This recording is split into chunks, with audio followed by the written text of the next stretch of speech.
بآواز بلند تر صلوات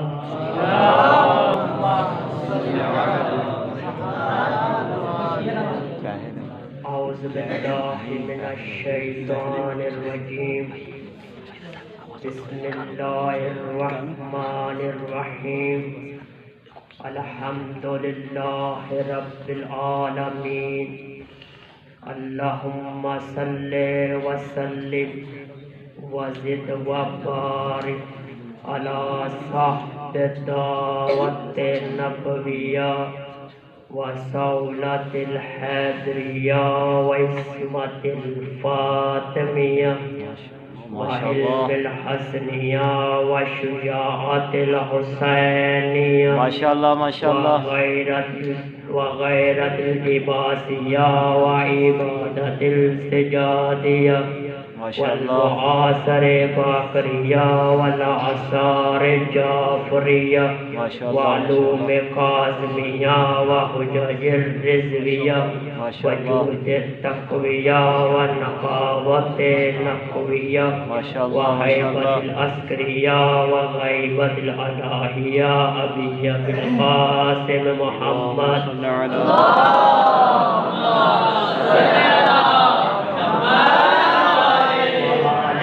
طیبین طاہرین معصومین مظلومین انما یرید اللہ لیذہب عنکم الرجس اہل البیت ویطہرکم تطہیرا صلی علی محمد ولعنۃ علی ائمۃ علی اعدائہم اجمعین اما بعد فقد قال اللہ تبارک و تعالی فی محکم کتابہ المجید اعوذ باللہ من الشیطان الرجیم بسم اللہ الرحمن الرحیم ان اللہ وملائکۃہ یصلون علی النبی یا ایھا الذین آمنوا صلوا علیہ وسلموا تسلیما اللہم صلی علی محمد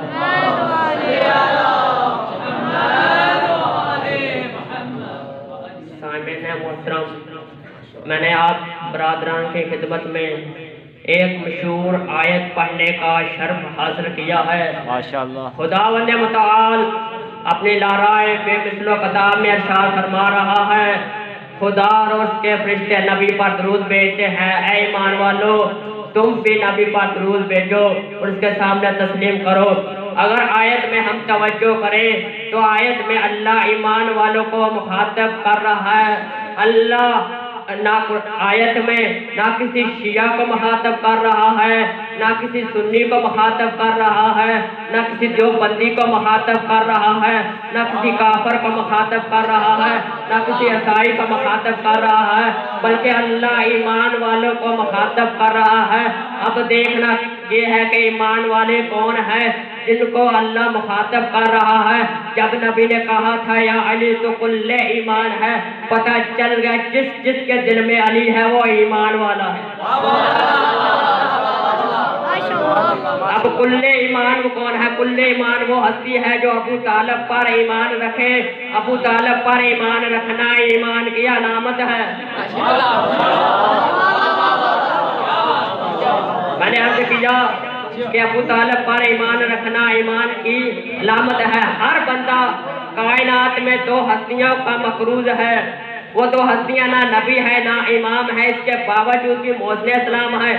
میں نے تاریخ سے پوچھا کہ وہ دو ہستیاں کون سی ہیں جو نبی نہ امام ہونے کے باوجود بھی موصول اسلام ہے۔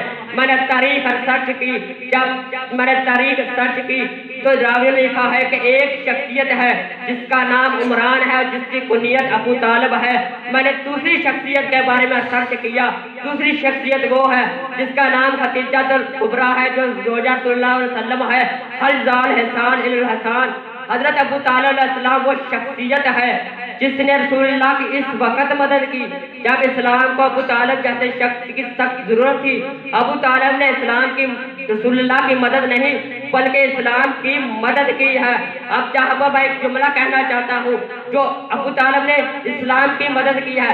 اللہ قرآن میں کہتا ہے کہ جب کفار سے تمہارا مقابلہ ہو جائے تو ان کو پیٹھ دکھا کر مت بھاگنا۔ اس کی بنسبت جب جنگ احد میں نبی کا جان مبارک شہید ہوا، نبی بے ہوش ہو کر زمین پر پڑے تھے، نبی کو چھوڑ کر سارے بھاگے، ایسے بھاگے آگے جا کے سکی بیوی سے پوچھتے رہے اماں جی مدینہ چاہیے، سارے پہاڑیاں چھوڑ کر بھاگ گئے تھے۔ جب نبی کو ہوش آیا، جب نبی کو ہوش آیا، علی نے نبی کو سہارا دیا۔ نبی نے علی کو دیکھ کر کہا یا علی، مجھے دائیں بائیں دے کر کہا یا علی مجھے سارے چھوڑ کر بھاگ گئے، تو کیوں نہیں بھاگا؟ علی نے ایک جملہ کہا یا رسول اللہ میں تجھے چھوڑ کر کافر ہو جاتا۔ پتہ چل گیا جو نبی کو چھوڑ کر بھاگ جائے وہ مسلمان کیسے ہو سکتے ہیں؟ جو نبی کی مشکل کے وقت مدد کرے وہ کافر کیسے ہو سکتا ہے؟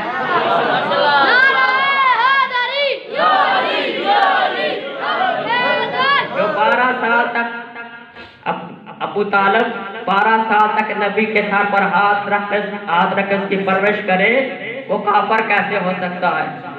جس نے نبی کی مشکلوں کے وقت مدد کی وہ کافر کیسے ہو سکتا ہے؟ اب قرآن کی دوسری آیت انما یرید اللہ لیذھب عنکم الرجس اہل البیت ویطہرکم تطہیرا، اہل بیت، اللہ نے یہ ارادہ کر رکھا ہے کہ تم اہل بیت کو ہر طرح کی نجاست سے دور رکھے گا، اس طرح دور رکھے گا جیسے دور رکھنے کا حق ہے۔ پہلے آپ کو میں ان کا قریب سمجھاؤں گا، پھر آپ کو ان کا دور سمجھاؤں گا کہ دور کتنا دور ہے۔ حضرت آدم علیہ السلام آئے، قیامت اپنی امت کو تبلیغ کی، قیامت قریب ہے لیکن ابھی تک قیامت نہیں آئی۔ حضرت عیسیٰ علیہ السلام آئے، اپنی امت کو تبلیغ کی، لیکن قیامت قریب ہے لیکن قیامت نہیں آئی۔ حضرت موسیٰ علیہ السلام آئے، اپنی امت کو تبلیغ کی، قیامت قریب ہے لیکن قیامت نہیں آئی۔ حضرت یوسف علیہ السلام آئے، اپنی امت کو تبلیغ کی، قیامت قریب ہے لیکن قیامت نہیں آئی۔ اللہ قرآن میں کہتا ہے کہ قیامت قریب ہے، قیامت قریب ہے لیکن ابھی تک قیامت نہیں ہوئی۔ 1400 سال ہو گئے دنیا کا ابھی تک باقی رہنا، اس کا مطلب ہے قیامت ابھی دور ہے۔ پتہ چل گیا جن کا قریب اتنا دور ہے، اللہ جانے ان کا دور کتنا دور ہوگا، وہ بھی اتنا دور جتنا دور رکھنے کا حق ہے۔ اگر ابو طالب کافر ہوتا ہے نجس، اگر ابو طالب کافر تھے تو کافر ہوتا ہے نجس جس نے 12 سال تک محمد کے سر پر آ کر کے اس کی پرورش پائی، وہ کافر کیسے ہو سکتا ہے؟ یا تو ابو طالب کی عظمت کو ماننا پڑے گا یا انما یرید اللہ کی آیت کو باہر نکالنا پڑے گا، تیسرا راہ ہی کوئی نہیں۔ اللہ قرآن دوسری آیت الذین آتیناہم الکتاب من قبلہم بہ یؤمنون، یہ آیت پہلے جنہیں ہم نے ان سے پہلے کتاب دے کر بھیجا ہوا اس کتاب پر ایمان رکھتے ہیں۔ یہ آیت کا شان نزول ہے کہ یہ آیت ان عیسائیوں کے بارے میں ہے جو نبی کی بعثت کی خبر سن کر مکہ آئے، انہوں نے تحقیق کی، نبی نے ان کو قرآن کی تلاوت سنائی، انہوں نے نبی سے قرآن کی تلاوت سنی، وہ مسلمان ہو گئے۔ بھائی تعجب کی بات ہے جو سائی جیسی چند شخصیت نبی سے رحمت اللہ علیہ کی قرآن کی تلاوت سن کر وہ مسلمان ہو گئے، جس گھر میں 12 سال تک نبی قرآن کی تلاوت کرتے رہے وہ مسلمان کیسے نہیں ہو سکتا؟ بھائی ہم نے مسلمانوں سے پوچھا کہ ابو طالب کافر کیسے ہے؟ ان مسلمانوں نے کہا کہ ابو طالب کا آخری وقت تھا، نبی علیہ السلام آئے، اپنے چچا کے کان میں کہا چچا پڑھو کلمہ، ابو طالب نے کلمہ نہیں پڑھا، اس لیے ابو طالب کافر ہے۔ بھائی اس سے میں کہتا ہوں اس وقت کے مسلمان کتنے ذہین تھے، کان میں کہی ہوئی بات بھی سن جاتے تھے، اس وقت کے راوی بھی کتنے ذہین تھے کہ کان میں کہی ہوئی بات بھی کتاب میں لکھ دی کہ ابو طالب نے کلمہ نہیں پڑھا۔ میں نے ان مسلمانوں کا سرچ کیا، میں نے دیکھا کہ اتنے ذہین مسلمان ہیں، اللہ جانے جو دکھائی ہوئی بات کیسے سمجھے ہوگے۔